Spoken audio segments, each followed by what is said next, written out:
Estamos iniciando mais um Conexões na Ponta do Giz, aqui na TV Conexões, a Estação do Saber, aquele programa que é destinado para você, professor, você, professora, para poder refletir sobre tudo aquilo que acontece dentro do ambiente escolar. Aquele momento da pausa, da conversa, aquele momento do cafezinho, no horário do intervalo, ou até mesmo aquele debate, aquele esquenta no momento do AC. Sempre com um tema muito importante, interessante, que faz parte do nosso dia a dia, das nossas escolas. Hoje, trouxemos aqui para poder bater um bate-papo com a gente uma pessoa muito especial. Ela tem muita experiência dentro dessa temática que estamos propondo hoje para vocês, que é gestão de conflitos no ambiente escolar, pois ela já vivenciou diversos papéis nesse ambiente. Foi professora, vice-diretora, diretora e atualmente é empreendedora.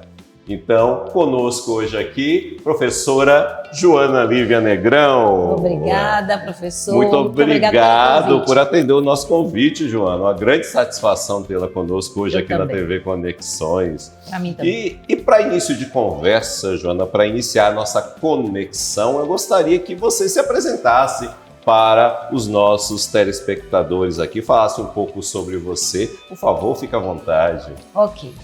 Meu nome é Joana Lívia Negrão, como o professor Hervelter já falou. Eu sou professora de língua portuguesa, fui durante 36 anos e tenho muito orgulho de ser professora, né? Eu costumo dizer que eu sou professora, fui professora e serei professora até o último dia da minha vida, porque a gente todo o tempo está aí nesse processo de troca e isso é ser professor. Fui durante muito tempo professora de língua portuguesa, coordenadora da área de língua portuguesa, na época que ainda existia coordenação de área. Depois fui vice-diretora e fui diretora, né, gestora de escola por 10 anos.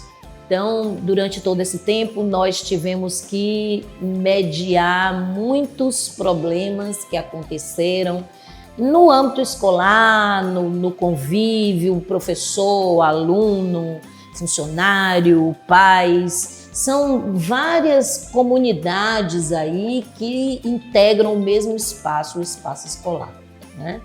Então, eu estou aqui aberta para os seus questionamentos e dizer o que eu penso e o que eu fiz durante esse tempo, que foi a experiência que eu tive.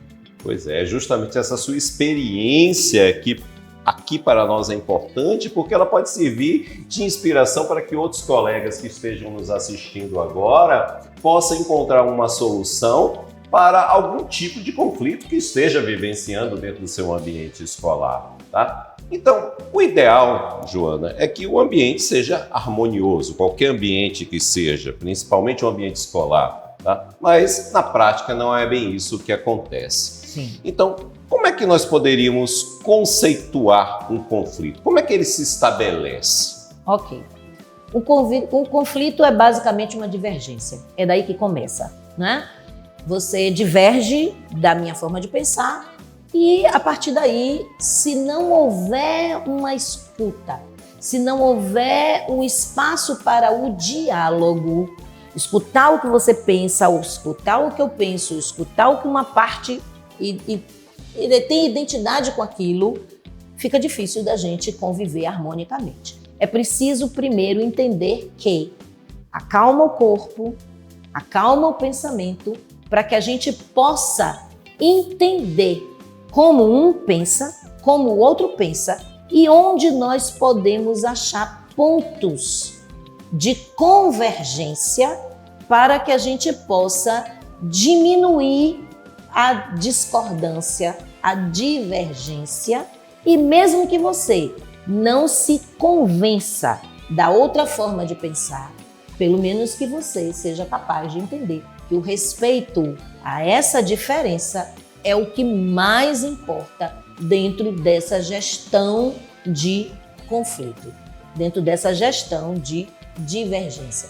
É a busca da harmonia, do equilíbrio e principalmente a busca do entendimento de que as pessoas não pensam iguais, da mesma forma. Não pensam da mesma forma, não sentem da mesma forma, não agem da mesma forma e nem por isso elas precisam ser tratadas sem o respeito, a decência e a dignidade da observância da forma como ela pensa, da forma como ela age. É por aí que a gente começa a tentar equalizar o problema. Porque existe um problema e esse problema precisa ser equalizado. O problema ele se estabeleceu, né? Onde há sociedade, vai existir algum tipo de problema. Sim. Então, há alguma maneira de prevenir? Ah, sim, muitas. Você pode prevenir com atividades que integrem essas pessoas. Porque parece que não é interessante, mas é sim. Existem momentos em que essa integração gera o respeito ao pensamento diferente. Que tipo de integração? Como você disse, um simples café. Um cafezinho pode gerar aquele pensamento, poxa, fulano não é igual a mim, né? Ele gosta de outro tipo de café, ele gosta de café com açúcar, ele gosta de café sem açúcar. O gosto pessoal, a percepção de que o outro não é você, isso pode ser feito no convívio. O convívio social é importantíssimo. O convívio entre as partes é importantíssimo. As pessoas precisam conviver, porque no momento em que elas convivem, elas começam a entender que cada um é um, que cada um tem sua forma de pensar. E às vezes uma pessoa diz algo que dá um start. Puxa, eu posso ser uma pessoa mais equilibrada, eu posso ser uma pessoa que escuta o outro antes de falar. Isso é importantíssimo. A busca do equilíbrio na convivência, dos espaços que a gente cria desse convívio, né? Eu acho que as escolas precisam ter esses espaços que não sejam somente o espaço confinado da sala de aula. A sala de aula é importantíssima, o conteúdo é importantíssimo, mas é preciso que esse conteúdo se expanda para além da sala de aula, para que as pessoas possam ali explicar, colocar as suas ideias, elas sejam capazes de ter espaços de fala. E nesses espaços de fala, lógico, ao falar, você se expressa, ao se expressar, você faz o outro pensar, de alguma forma. Pode não pensar igual a você, mas ele vai refletir, reflexão, né? Reflexionar, refletir sobre aquilo que você falou e fazer conexões com aquelas experiências que são pessoais, que você traz da sua vida, você traz da sua infância, você traz da sua vivência. É por aí. Eu acredito que é no convívio, nos espaços de convívio, que a gente aprende a ouvir o outro. Estabelecimento de regras seria eficientes em contextos como esses? E mesmo estabelecendo essas regras, se essas regras não forem devidamente validadas, tornadas eficazes, o que o gestor pode fazer? Quais poderiam ser as medidas que um gestor, com a experiência que você tem, poderia tomar numa situação como essa? Quando a gente estava em sala de aula, a gente costumava dizer que quando você deixa um indivíduo criar regras, ele é mais cruel do que quem cria, do que o gestor que cria, não é? A gente costumava dizer isso na sala de aula.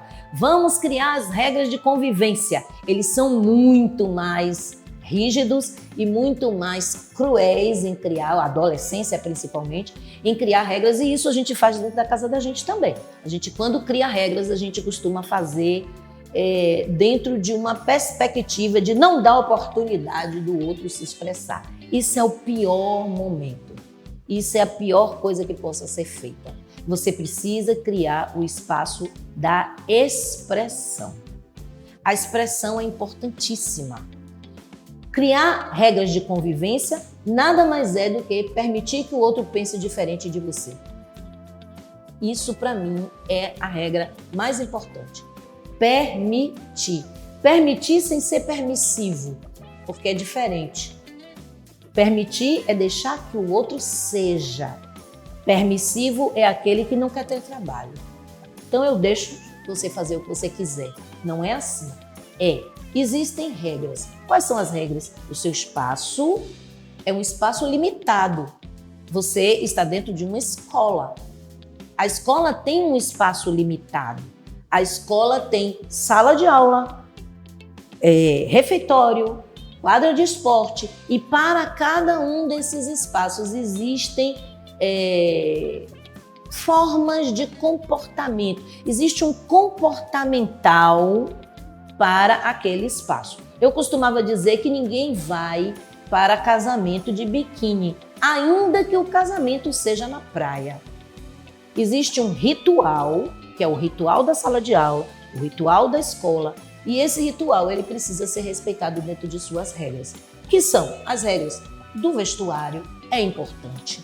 A gente pensa assim, uniforme. Eu me lembro que os meninos não gostavam, os alunos não gostavam muito da questão do uniforme, né? E eu dizia para eles que o uniforme é uma forma de você ter um contexto único. Todos ali são da mesma forma, todos estão vestidos do mesmo jeito. Não importa se você tem mais ou menos condição financeira. Naquele momento, você tem uma forma única. E isso lhe faz estar dentro de um contexto natural. Porque quando você permite que vista tal blusa, use tal calça, use tal sapato, você vai permitir que a mídia, que as coisas que estão por trás daquele comportamento exerçam um papel muito mais importante do que o papel da igualdade, do que o papel de você estar ali da mesma forma que o seu colega, independente dele ter ou não mais condição financeira, né, mais condição social do que a sua. Naquele momento, somos todos únicos. Únicos no sentido de sermos iguais. Não que sejamos realmente totalmente iguais. Nós somos diferentes, mas é para entender que existe a diferença na igualdade. Nós podemos ser iguais mesmo sendo diferentes. Então as regras são para isso, para fazer com que a pessoa entenda que mesmo nas diferenças nós podemos ter um comportamento basicamente igual para que o ambiente seja harmônico. Eu concordo contigo e eu sei que muitas pessoas às vezes estabelecem críticas a determinados procedimentos burocráticos, mas eles são necessários para você ter esse controle social, né? Não que você esteja ali agindo com autoritarismo, não é isso. É uma forma organizacional para que aquele sistema, aquela ordem possa ocorrer de uma forma fluida. Né? Até porque diferentes tipos de conflitos vão ocorrer dentro do ambiente escolar. Sim. Há o conflito do aluno com o aluno, o conflito do aluno com o professor, o conflito entre professores, o conflito do professor com o seu superior. Até com a secretaria da escola. Os funcionários também, entre eles, né, tem conflitos, né? A gestão também pode ter algum tipo de desentendimento com algum funcionário. Então é um universo muito grande de divergências que podem estar acontecendo aí. Nessas diferenças, melhor dizendo, nessas diferentes possibilidades, é a palavra certa, de situações de conflito que possam ocorrer dentro do ambiente escolar. Você se recorda de alguma que tenha lhe causado alguma dificuldade de resolução, né? Que você pudesse... E se lhe trouxe essa dificuldade, você conseguiu resolver, não resolveu? Ou se hoje você faria de uma forma diferente depois de passado algum tempo? Vamos lembrar um pouco dessa memória, dessas situações aí, para poder a gente pensar hoje como é que a gente agiria em situações como essa. Eu acho que a gente passa por dificuldades porque você lida com pessoas que acham que sempre têm razão, né? As pessoas querem ter razão. Elas não querem necessariamente aceitar aquela divergência. Elas querem ter razão. Então, o difícil é mostrar para o indivíduo, olha, não importa se você tem ou não razão. O importante aqui é a gente tentar conviver com aquela situação. Passamos uma vez por uma situação, nós tínhamos um estacionamento muito pequeno. Isso marcou minha vida. Foi uma briga tão tão difícil de passar, né? Entre professores, pessoas que você acredita que elas tenham condição suficiente de raciocínio lógico.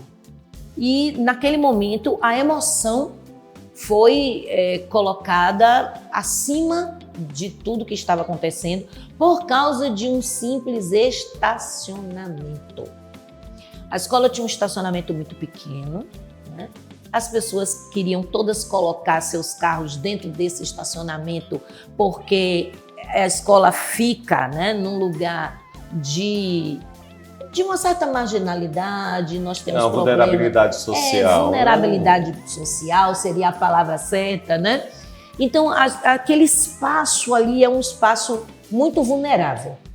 E todo mundo queria estar naquele lugar. E por conta disso, 2 professoras brigaram de uma forma assim absurda. Arranharam o carro uma da outra e chegou até a direção da escola. E eu, particularmente, me vi numa situação de não saber o que fazer naquele momento. O que era que podia ser feito para amenizar uma situação que bastava apenas a compreensão de que não cabe todo mundo naquele espaço. Então, quem chegou primeiro vai ter a prioridade daquele lugar. E quem chegou depois tem que estar disponível para a necessidade do outro de sair e de voltar. Foi uma situação muito complicada, né? Não resolvemos as 2 pessoas juntas, porque na hora da emoção é preciso afastar os indivíduos.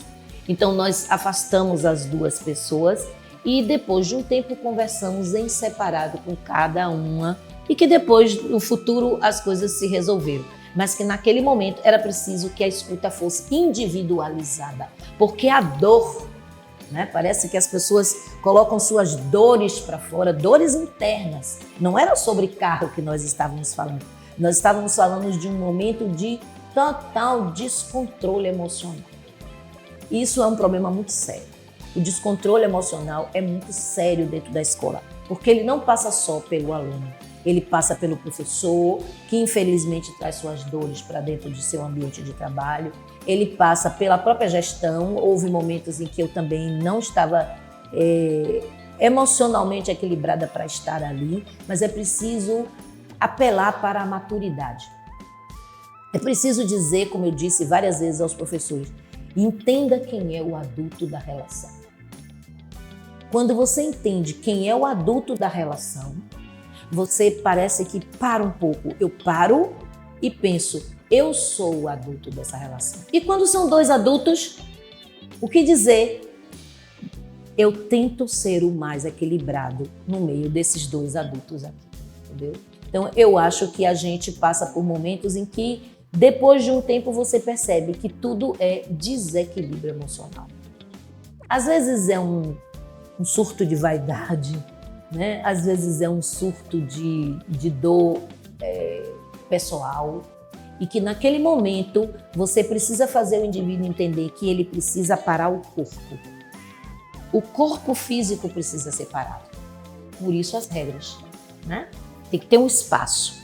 O espaço onde você possa receber aquele indivíduo, fazer ele parar, a emoção dele ser avaliada, para que a gente possa, a partir daí, discutir o que te levou a isso tudo. E é tão interessante quando você faz isso, porque depois que passa esse momento, você chega à conclusão de que, poxa, eu poderia ter feito de forma diferente. Eu poderia ter agido com um pouco mais de equilíbrio. Equilíbrio emocional. Infelizmente, nós gestores, quando a gente está diante de um conflito, nem sempre sabemos como lidar com ele. Até porque o momento é muito né? É o que acontece naquela hora. Né? Exato. É muito rápido, é muito dinâmico. Uhum. O que você tem que entender? Você tem que entender que é preciso criar uma cultura de paz, uma cultura de harmonia, uma cultura de saber que a vida não acaba ali e que você vai precisar conviver com aquela pessoa em outros momentos. Então, é preciso saber deglutir, né, a sua emoção para que você possa conviver com as pessoas em geral, seja na sua casa, seja na escola, seja no trabalho. É preciso entender que existem momentos em que você necessita parar o seu corpo físico para que o seu emocional não seja maior do que você e termine estragando a paz do lugar. É interessante você tocar nesse assunto, né, que tem a ver com a passagem do tempo, né? Nós passamos muito tempo dentro do ambiente escolar, muitas vezes até mais do que em nossas casas, com os nossos familiares. E eu tive a oportunidade de conviver com a professora Joana no mesmo ambiente de trabalho durante algum tempo.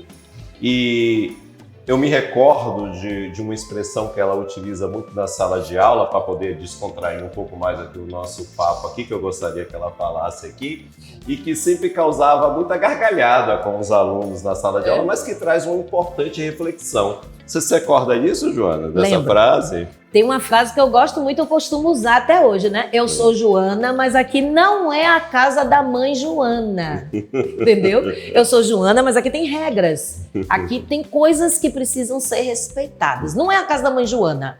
E quando tinha muito conflito, dizia, olha, gente, eu não gosto de bater tambor para maluco. Não vamos aqui dar espaços para que isso cresça, a ponto da gente não saber conviver com isso. Eu acho que isso marcou você, né? Marcou. Não vamos bater tambor. Você é uma mulher de frases marcantes e reflexivas. É verdade. Mas tem uma outra que acho que é interessante para a gente encerrar o nosso programa, já começando já para o final dele, que é um outro que você fala... Eu já fui novinha, alguma coisa assim, não é? Verdade, o tempo passa. Eu já fui novinha. Eu posso até contar uma história a partir disso aí que eu estava falando aqui antes de entrar. Por favor. Eu hoje trabalho no espaço privado, né? E eu sempre falo muito alto porque professor, não sei, professor acostuma falar alto. São 40 pessoas no mínimo ali escutando e você termina falando mais alto do que o que deve. Então lá no meu espaço privado eu estava falando alto, falando muito alto. De repente a funcionária fez assim, dona Joana, tem um rapaz aí querendo falar com a senhora. Aí lá fui eu, fui olhar, quando eu fui era um ex-aluno. Professor, eu estava escutando sua voz. Aí eu falei, você estava escutando? Eu estava escutando sua voz e me lembrando da senhora dizer assim, olhe, você estude, tenha uma profissão, siga a sua vida, porque eu já fui gostosa, eu já fui jovem, eu já fui muito bem, mas o tempo passa. O tempo passa e a gente precisa ter coisas que nos sustentem, não só financeiramente, mas nos sustentem psicologicamente. Com o tempo, nós precisamos fazer amigos. E a escola é o melhor espaço para isso.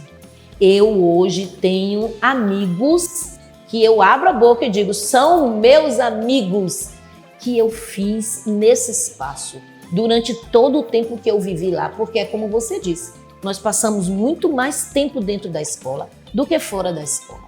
Então eu tenho amigas pessoais que eu fiz lá, naquele espaço, né? No tempo em que eu era gostosa. No tempo em que eu era jovem, né? No tempo em que eu pude ter com essas pessoas o convívio e elas são extremamente diferentes de mim. São pessoas assim que pensam, que agem, que vivem em espaços que eu não penso, que eu não ajo, que eu não vivo, mas nós somos amigas.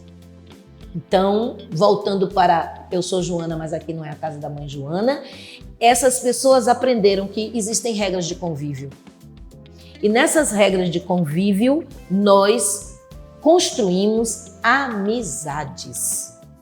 Eu hoje encontro ex-alunos, né, em ambientes de trabalho e que são amigos de colegas que foram do tempo que eles estavam lá com a gente no colégio, amigos de ginásio, né, que chamava ginásio, amigos do ensino médio, amigos que foram feitos lá. Esses espaços são espaços de cultura de convivência. É isso que a escola precisa resgatar. Eu acho que a escola hoje precisa resgatar o espaço da cultura da convivência, o espaço da cultura da formação de amizades para o resto da sua vida, porque você passa ali muito tempo da sua vida. É ali que você faz sua convivência. É ali que você faz o seu aprendizado. Seja como professor, seja como aluno, seja como funcionário da escola. Eu hoje vou à casa de comer caruru na casa dos funcionários ainda, desde quando a gente estava lá. E eu já tenho, esse ano de 2026, eu faço 10 anos de aposentada. O que seria de mim sem essas pessoas, né? Igual, o que seria de mim sem a fé em Antônio? O que seria de mim sem a escola? O que seria de mim sem essas pessoas com as quais eu convivi, tive conflitos, pensei de forma diferente, mas que hoje eu olho para trás e digo, como foi bom pensar diferente dessas pessoas, porque elas estão ainda na minha vida. Por quê? Porque nós criamos a cultura da convivência, ainda que diferentes. E como foi boa essa conversa, Nossa! Joana, viu? Muito Agradeço muito a sua presença. Muito obrigada. Se você, professor, você, professora que está nos assistindo, gostou da presença da professora Joana aqui conosco, quer que ela volte, entre em contato com a gente nas nossas redes sociais, nos siga aí, clique aí no sininho, siga a TV Conexões, a Estação do Saber. Esse local aqui é nosso, para a gente justamente ter esse momento de descontração, de bate-papo, mas de conversar, muito assunto sério e importante para a nossa carreira dentro do magistério, viu? Joana, muitíssimo obrigado pela sua presença, também, obrigado a você que nos acompanhou até agora e até o próximo Conexões na Ponta do Giz. Tchau, tchau! Tchau!